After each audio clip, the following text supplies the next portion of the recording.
যারা social media create করেন, মানে যাদেরকে আমরা কন্টেন্ট ক্রিয়েটর বলি, যেমন ধরেন আমার মতো লোক যারা আছেন, আমি তো বেসিক্যালি সোশ্যাল মিডিয়াতেই কাজ করি।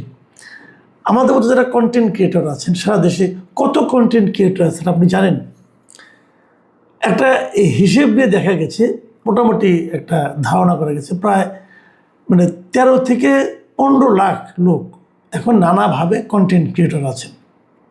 এখন আমি না হয় একটা একটা সার্টেন ইস্যু নিয়ে কাজ করি, একটা পার্টিকুলার ইস্যু নিয়ে কাজ করি, হয়তো দেশ সমাজ রাজনীতি নিয়ে কথা বলি। অনেকে কিন্তু রান্নাবান্না নিয়ে কন্টেন্ট ক্রিয়েট করেন, অনেকে লাইফস্টাইল নিয়ে কন্টেন্ট ক্রিয়েট করেন, অনেকে কেবল নিতান্তই হাস্যরস নিয়ে কন্টেন্ট ক্রিয়েট করেন, রিল করেন। আপনারা ফেসবুকে প্রায় কিন্তু এই সমস্ত রিল দেখেন। এগুলি সবই কিন্তু এরা করেন, তারা হলো কন্টেন্ট ক্রিয়েটর। এবং এই যে কন্টেন্ট ক্রিয়েট তারা করেন, কেন করেন? এক একজনের এক এক ধরনের লক্ষ্য কিন্তু। যেমন আমার একটা লক্ষ্য আছে যে আমি কিছু কথা বলতে চাই। আমি দীর্ঘদিন সাংবাদিকতা করেছি। আমি কথা বলার জন্য, আমার মানে চিন্তাটার প্রকাশ ঘটানোর জন্য আমি কোনো না কোনো মিডিয়ার আশ্রয় নিয়েছি, কোনো না কোনো মিডিয়ার প্ল্যাটফর্ম ব্যবহার করেছি। কিন্তু আমি দেখেছি সেখানে আমি সব কথা বলতে পারি না, সেখানে আমাকে ওই মালিক পক্ষের নিয়মকানুনকে মানতে হয়। সেজন্যই আমি নিজস্ব একটা স্বাধীন প্ল্যাটফর্ম তৈরি করেছি এবং এখানে আমি কথা বলি, এখানে আমি আমার স্বাধীনতা পাই এবং স্বাধীনতার ব্যবহারও করি। যে কারণে আমি দেখেছি মানুষ এটা অনেকে পছন্দ করেন, আবার কেউ কেউ পছন্দ করেন না। সরকার পক্ষের লোক প্রায়ও পছন্দ করেন, তো সেগুলো তো আছেই।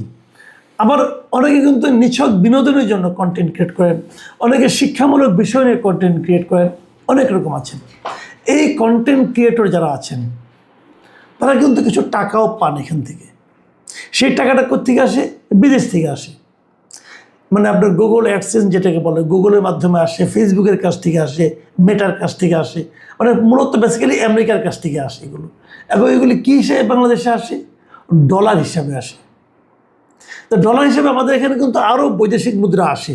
যারা বিদেশে চাকরি করেন, মধ্যপ্রাচ্যে আছে, আমেরিকা আছে, অন্যান্য দেশে আছে যারা চাকরি করেন, তারা যখন আমাদের এখানে টাকা পাঠান বিদেশ থেকে, সেটা হলো রেমিটেন্স হিসেবে আসে, মানে বৈদেশিক মুদ্রা হিসেবে আসে। পাঠান ওনারা, কিন্তু সেই বৈদেশিক মুদ্রা কিন্তু আলটিমেটলি বাংলাদেশ ব্যাংকের একটা প্রপার্টি হিসেবে কিন্তু দেখা দেয়।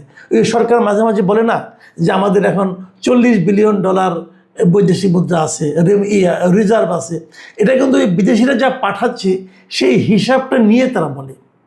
তার মানে এই রেমিটেন্স যারা পাঠান তাদেরকে যাতে নাকি তারা আরও বেশি রেমিটেন্স পাঠান, এই জন্য তারা কিন্তু সরকার দুইটা প্রণোদনা দেয়।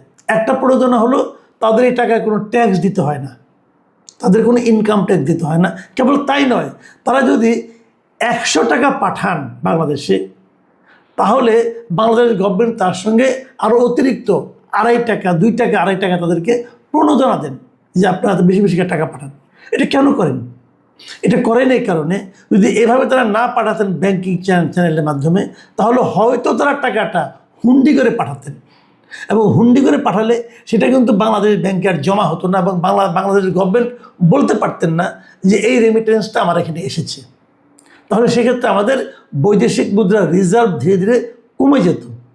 আওয়ামী লীগ আমলে কিন্তু এটা হয়েছে। আওয়ামী লীগ আমলের শেষ দিকে বিপুল সংখ্যক মানে বিদেশে অবস্থানরত চাকরিরত প্রবাসী যারা ছিল, তারা কিন্তু রেমিটেন্সের মাধ্যমে হিসাবে ব্যাংকের মাধ্যমে টাকা পাঠাতো না। এতে কিন্তু আওয়ামী লীগ সরকারের লস হতো। তাহলে সরকারের লাভটা কিসে হয়? যদি বিদেশ থেকে ডলার আসে, রেমিটেন্স আসে, সেটা সরকারের লাভ। এবং এই লাভটাকে উৎসাহিত করার জন্য সরকার যারা বিদেশ থেকে পাঠান তাদের সবাইকে ব্যাংকিং চ্যানেলের মাধ্যমে পাঠাতে বলেন। এবং ব্যাংকিং চ্যানেলে পাঠালে দুটো সুবিধা: 1 নম্বরও এই টাকার কোনো আয়কর দিতে হয় না, 2 নম্বর সুবিধা হলো এই টাকার উপরে একটা প্রণোদনা পাওয়া যায়। এই আলোচনাগুলো কেন করলাম? এটা করলাম হলো এই কারণে যে এই যে যারা নাকি কন্টেন্ট ক্রিয়েটর, যারা সোশ্যাল মিডিয়া থেকে বিদেশ থেকে ডলার আনেন, আমদানি করেন, তারা কিন্তু এই সুযোগটা পান না। এই সুযোগটা আগে ছিল। 1984 সালে যে আইনটা ছিল, আয়কর আইন, সেই আইনে এই সুযোগটা ছিল। সেই আইনে বলা হতো যে এই টাকাকেও তারা রেমিটেন্স হিসেবে গ্রহণ করেছিল এবং এটাকে আয়কর দিতে হতো না। কিন্তু আওয়ামী লীগ আমলের শেষ দিকে, আওয়ামী লীগ গভর্নমেন্টের শেষ দিকে এসে যখন তারা দেখলেন সোশ্যাল মিডিয়াগুলো তাদের নানা রকম অপকর্মের কথা তুলে ধরছে, তারা মানে মিডিয়াগুলোকে কন্ট্রোল করতে পারছে, মানে পত্রিকাগুলোকে, টেলিভিশনগুলোকে, এরা চুপচাপ আছে। কিন্তু সোশ্যাল মিডিয়ায় এটা কিন্তু অনেক বেশি প্রচার হয়ে যাচ্ছে। যখন তারা সোশ্যাল মিডিয়াকে থামাতে না পারলো, তখন তারা সোশ্যাল মিডিয়ার যারা কন্টেন্ট ক্রিয়েটর আছে তাদের উপর 7.5% আয়কর জুড়ে দিল।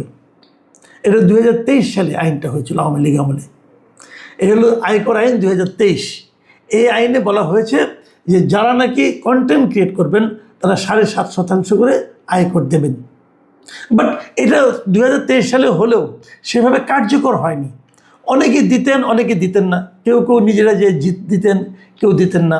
আবার এখানে আরেকটা সমস্যা কি ছিল, এই যে আমি বললাম যে প্রায় 14 লাখ মতো কন্টেন্ট ক্রিয়েটর বাংলাদেশে আছে, তারা সবাই কিন্তু যে অনেক টাকা পান তাও কিন্তু না। আবার কন্টেন্টের একটা নিয়ম আছে, টাকা জমতে জমতে যখন আপনার $100 হবে তখনই কেবল ওরা এই মেটা অথবা গুগল তার টাকাটা আপনাকে দিবে, আপনার ব্যাংকের মাধ্যমে আসবে। এই টাকাটা কিন্তু টোটালি বৈধ উপায়ে আসে।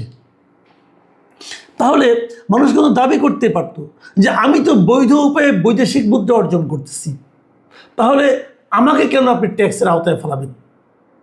এই প্রশ্নটা কিন্তু ছিল এতদিন, কিন্তু এতদিন সরকার এটাকে সেভাবে ইমপ্লিমেন্ট করেনি, সেভাবে বাস্তবায়িত করেনি।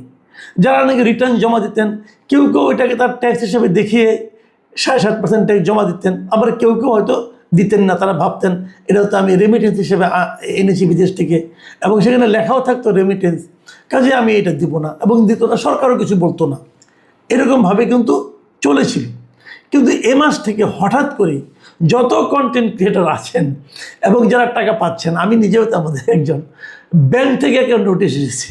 সেই নোটিশ চলে এমন যে তারা ওই মাসের যেটা ইনকাম, সেই ইনকামের থেকে 7.5% অর্থ তারা কেটে নিয়েছে। কেটে নিয়ে ব্যাংক জানিয়ে দিয়েছে যেটা আপনার উৎস কর হিসাবে কেটে নেওয়া হলো।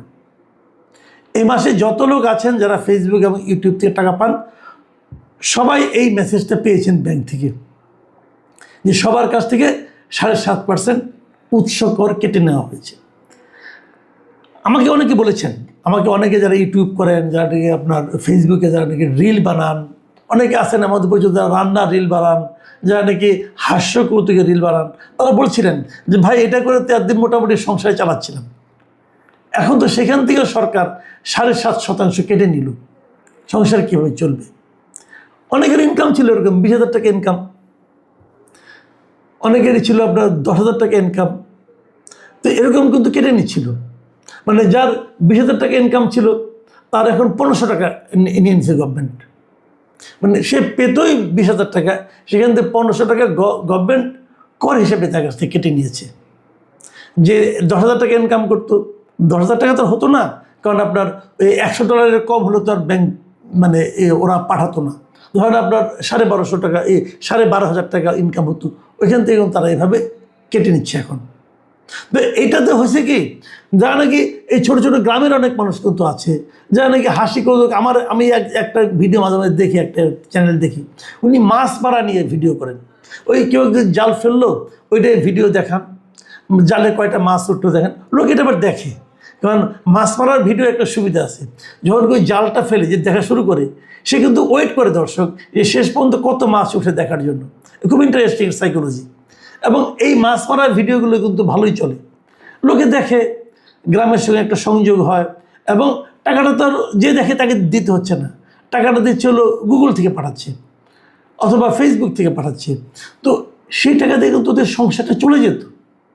তো সেখানেও এখন সরকারের চোখ পড়েছে যে এই টাকাটা নিতে হবে, এবং এই টাকাটা আপনি দেওয়া না দেওয়ার কোনো ব্যাপার না, সরকার নিজে থেকে টাকাটা কেটে নেবে আপনার কাছ থেকে।